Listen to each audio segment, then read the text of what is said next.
Teaser অবশ্যই দেখেছি, নামটাতেই বোঝা যায় কি ধরনের বারবার ডাক্তার ব্যাপার আছে।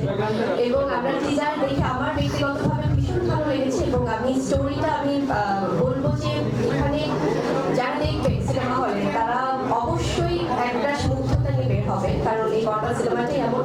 এবং এখানে যিনি আছেন আমাদের সবার প্রিয় পছন্দের শাকিব খান, আমি বলেছি এর আগেও যে বাংলা ইন্ডাস্ট্রিতে শুধুমাত্র বাংলাদেশে আমাদের বাংলা ইন্ডাস্ট্রিতে সবচেয়ে বড় মেগাস্টার, যিনি নিষ্ঠার সাথে অনেক বছর ধরে আসলে ইন্ডাস্ট্রিকে সার্ভ করছে, কাজ করে যাচ্ছে।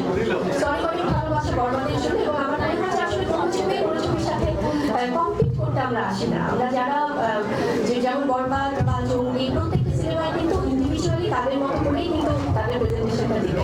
আমি চাই সবাই দর্শকরা হলে যে বাংলা সিনেমা দেখুক, প্রত্যেকটা সিনেমাই ভালো। আমরা কিন্তু যেখানেই যাই সেখানে কিন্তু অটোমেটিক্যালি কিন্তু আমার গণমাধ্যম করবে কোথাও না কোথাও খবর পেয়ে কিন্তু তারা আমাদের সাথে একসাথে হয়। আর আমরা পজিটিভিটি কেন ছড়াবো না সোসাইটিতে?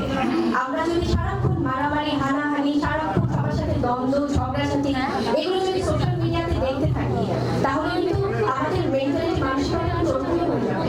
তো আমার মনে হয় ভালো কাজ যখন আমি দুজনের সাথে একসাথে আমরা খাবার খাচ্ছি, বা সবাই যখন অসহায় মানুষজন বা এতিম বাচ্চারা যখন একসাথে হয়ে আমরা যে কোনো একটা উদ্যোগ নিচ্ছি, এগুলো কিন্তু ভালো কাজ। এই ভালো কাজগুলো কিন্তু যখন একজন দেখবে তখন কিন্তু তারা হয়তোবা 100 জন না হোক, 50 জন না হোক, 8 জন করেও কিন্তু ইনিশিয়েটিভ নেবে।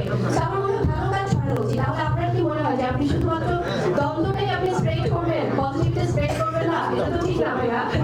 অবশ্যই শাকিব খানকে যদি আপনারা দেখতে চান, হয়তো এটা ডিপেন্ড করবে প্রজেক্টের উপর, এটা সামনে এই সময় বলুন আসলে।